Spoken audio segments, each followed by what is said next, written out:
Sunhaven is Stardew Valley but more magic. That's at least how it was initially sold to me. It makes for a nice one-sentence description, and it's catchy, but as someone who has Stardew Valley as one of their favorite games of all time, I think Sunhaven falls short of earning the comparison. On the surface, it sounds just like the mix needed to scratch that itch and keep the formula fresh. The surface, though, is really as deep as it gets.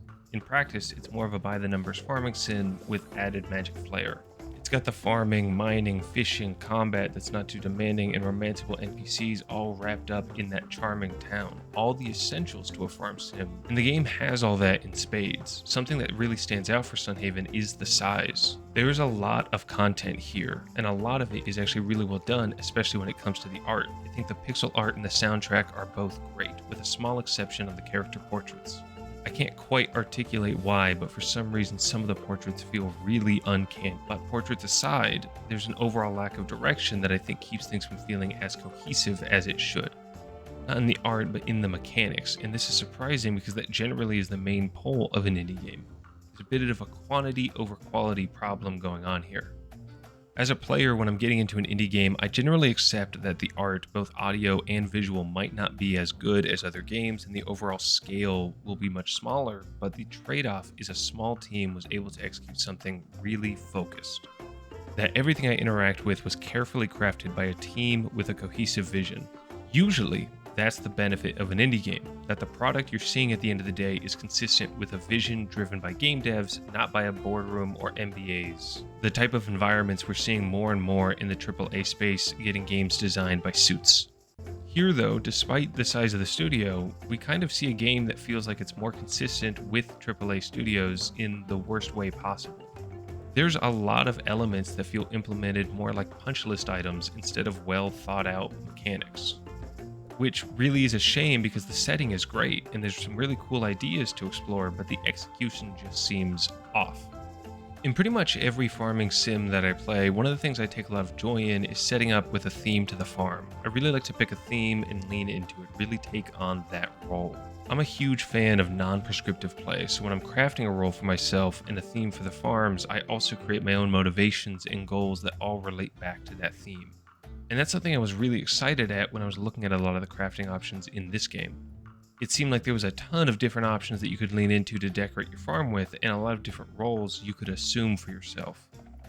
And not to draw too many comparisons here, but to give an example of what I'm looking for in these type of farming sims. In my most recent playthrough of Stardew Valley, I set up my farm as a vineyard. Everything around the farm is set up to support that. So there's the overall expectation, everything I do is in pursuit of being as good of a vineyard as possible, to grow as much fruit, to turn that fruit into wine and age that wine. To explore all the fruit that I can find and see how that plays in to make different things of different values and have different options there.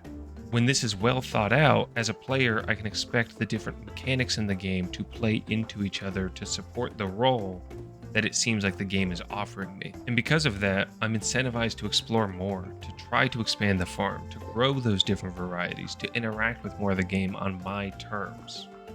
Because once the game tells me I've thought about how a player might do this and I've accounted for it, as a player, I suddenly have a lot of unknowns available to me. I don't know the scope of what they've accounted for, and I don't know what I can reasonably find out there.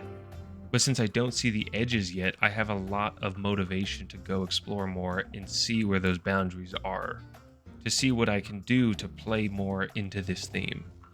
In Sunhaven, I didn't get that experience. Early in the game, I found the sushi table and I got my inspiration for the theme I wanted to play as. In almost every one of these games I've ever played, I hate fishing. I couldn't tell you why, I just do, but I wanted to lean into it here. I didn't particularly like the mechanics more of fishing, but I like the idea of setting up under the role of a fisherman and be able to lean into that further by processing the fish into sushi. Now, because I've assumed that role, I've created a new expectation for myself, that I can go find fish and then I can process that fish using the sushi table. It seems like a pretty basic expectation.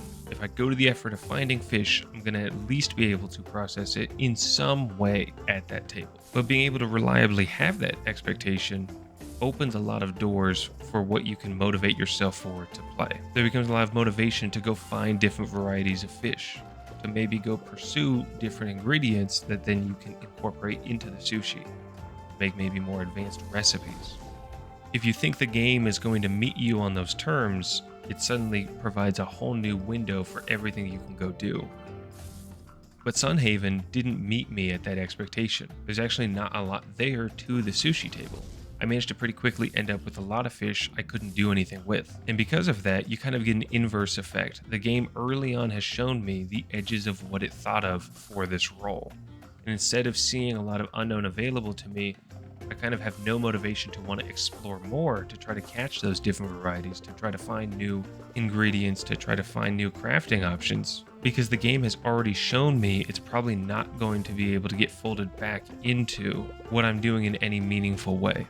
And so the game didn't really allow me to pursue the role I wanted to take on. And so I have the assumption, okay, maybe it's newly added, it still needs to get fleshed out. Maybe they're still working on it. I don't know. I didn't do a lot of research into the game before picking it up. But I'm much more willing to give the benefit of the doubt to indie studios. So my assumption is eventually it'll be something worthwhile, just isn't right now. So I decided to pivot. Instead of an aspiring sushi master, I was going to be a dairy farmer, and I saw the ice cream cart. So I decided, you know what? We're going to specialize in artisan ice cream.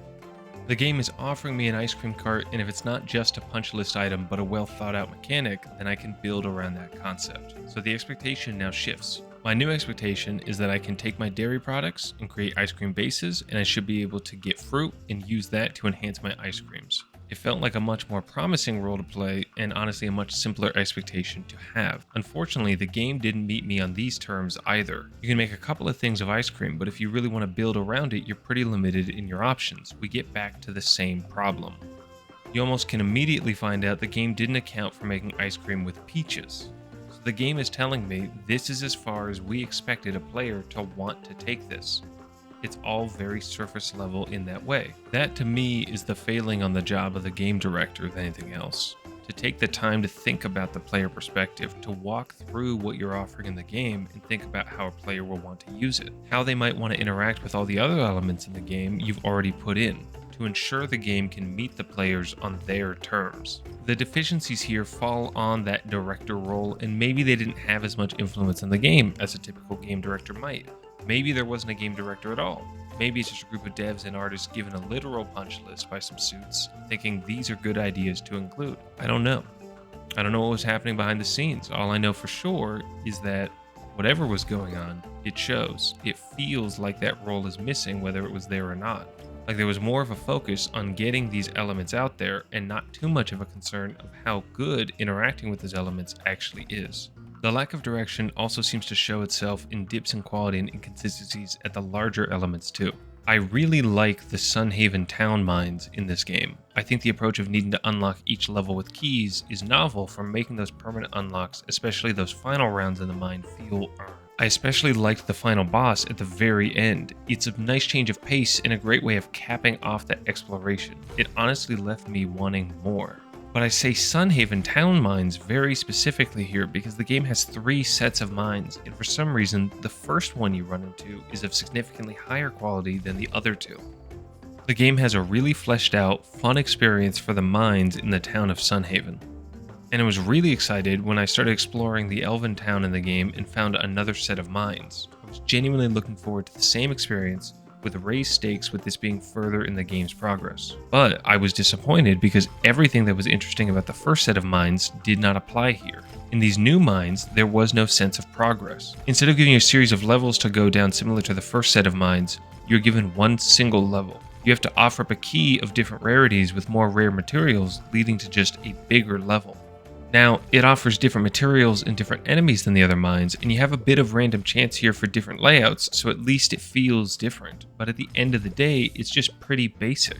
It makes getting those materials in those mines feel like much more of a chore because it kind of forgot to gamify it in the same way that it gamified the Sunhaven mines. What's really disappointing here is the blueprint was already set up by the mines earlier. You would just need a couple of changes here to make it feel unique. It's still consistent with that blueprint. Instead of one large level, you break it up into individual levels that you progress down, and instead of the rarity of the key determining how large of a mine there is, have it set the starting point in the mine on entry on how deep the player gets to start. That way you still get to keep that same roguelite element it seems to be searching for of resetting each day, but still makes it feel focused on the progression down. how far you can go in a single day with no permanent unlocks. A good director here should have looked at it from the player perspective. Someone who went through the mines already will have an expectation for how interacting with mines should be from here on out. To have such a lack of consistency here makes it at least feel like those elven mines were rushed out to be able to say it exists without worrying about the quality. And I can't really buy the argument that it was to make this feel more unique from the previous ones, because there's another set of mines that you find in the game that act exactly like these elven ones, just very surface level and very basic. They offer nothing unique between the two. So at this point, I was pretty disappointed. I thought, okay, the non-prescribed play isn't where I want it to be right now. There's no mines left to conquer, and I can't be the dairy farmer I want to be. Let's do some questing. Let's see where that brings us. Now, you have the quest boards, but those are really radiant quests, and there's only so many times Giuseppe can lose his toolbox before I lose my mind. Thankfully, there is a main story here with a pretty solid initial hook.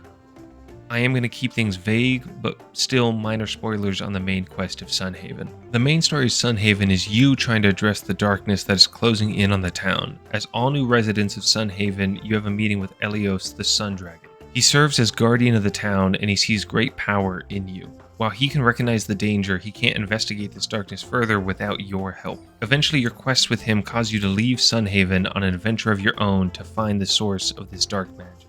And where that adventure brings you is Withergate, a monster town to the north of Sunhaven, and as someone who believes in Halloween supremacy, I was having a good time. Withergate is where you get your third farm of the game, and this one is much more industrial themed with some of that Halloween flair the town has in the background. I was having a lot of fun here exploring the town and working to build up my counterfeiting empire on my farm. There's a major requirement you run into here where you need to get as many of the Withergate currency. If you're speed running, that 2000 is actually relatively easy to get. But if you're reinvesting into your farm and engaging with the town, it's really easy to put that off for a while. Which, since I was having fun just being in Withergate and raising slimes, that's what it did. It took me a while, but I eventually got there, where I had nothing left to buy and I built up that 2000. But then that's the problem I ran into here, was that I only built up those tickets naturally because I no longer had anything I needed to do. I actually think I would have liked it if being able to purchase certain items or resources in Withergate were locked behind citizenship.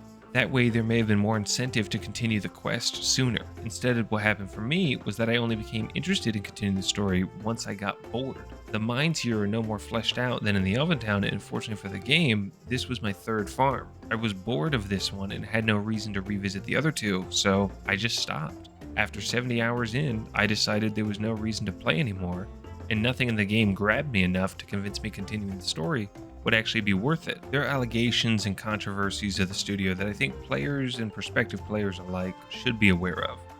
I will link a video that goes pretty in depth on all those issues. I think recapping those here more or less just apes on somebody else's work, so I would direct you there for a more comprehensive look. It's understandable if it doesn't really affect how you view the game or how you choose to experience it. But if you think that is the type of thing that would change how you feel, then it's worth just taking a look and getting that information for yourself. I don't think knowing about those controversies actually change how I feel about the game, because it seems like those business practices and the decisions behind the scenes really show themselves already in the gameplay.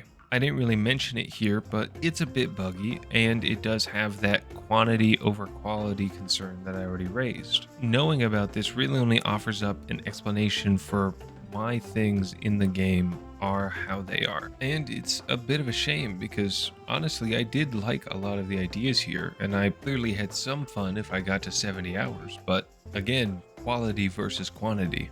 There definitely seems like there's something special here, but unfortunately, with the priorities of the studio being the way that they are, I don't know that this will ever realize that potential.